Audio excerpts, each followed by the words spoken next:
जैद आज की top headline. Israeli सेना ने हमास के 450 ठिकानों पर हमला किया। एयरबस ने मेक इन इंडिया को बढ़ावा दिया। एसआईजी सावर राइफल्स में गड़बड़ियों के बीच भारतीय सेना ने इंसास राइफल अपग्रेड के साथ राइफल की कमी को पूरा किया।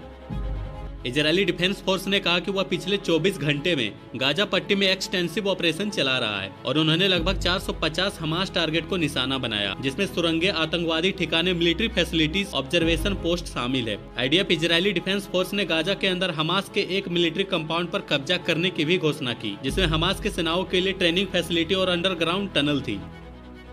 इसके साथ ही ईरानी राष्ट्रपति इब्राहिम राइसी ने सोमवार को प्रधानमंत्री नरेंद्र मोदी के साथ एक कॉल के दौरान गाजा में चल रहे संघर्ष के बीच इजरायली कार्रवाई को समाप्त करने के लिए अपनी सभी क्षमताओं का उपयोग करने का आग्रह किया। भारत सरकार ने आत्मनिर्भर भारत दृष्टिकोण के अनुरूप एक महत्वपूर्ण विकास की ओर कदम बढ़ाया है। ग्लोबल एरोस्पेस दिग्गज एयरबस ने कई इंडियन बेस्ड सप्लायर के साथ कॉन्ट्रैक्ट किया है, जिससे आत्मनिर्भर भारत की ओर एक और कदम है। इस कॉन्ट्रैक्ट के जरिए A32neo, A330neo और A350 एयरबस को बनाया जाएगा। एयरबस ने इन 4 प्रसिद्ध Indian aerospace companies Aequs, Dynamatic, Gardner and Mahindra aerospace से कॉन्ट्रैक्ट किया है।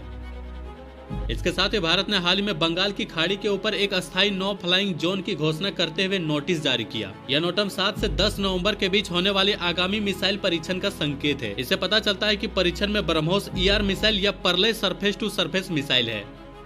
इसके साथ ही भारत अपने पारंपरिक और परमाणु मिसाइल को आधुनिक बनाने की निरंतर कोशिश ने हाल ही में परले नामक स्वदेशी नई पीढ़ी की सतह से सतह पर मार करने वाली मिसाइल के पहले प्रक्षेपण के साथ एक महत्वपूर्ण कदम आगे बढ़ाया है। परले, जिसे शुरू में 2015 में विकसित किया गया था और 2021 में सफल परीक्षण किया गया था, जो भारत के मिसाइल विकास कार्यक्रम में एक महत्वपूर्ण माइलस्टोन था, क्योंकि चीन और पाकिस्तान दोनों के पास पहले से ही अपने सत्रागार में ऐसे हथियार है।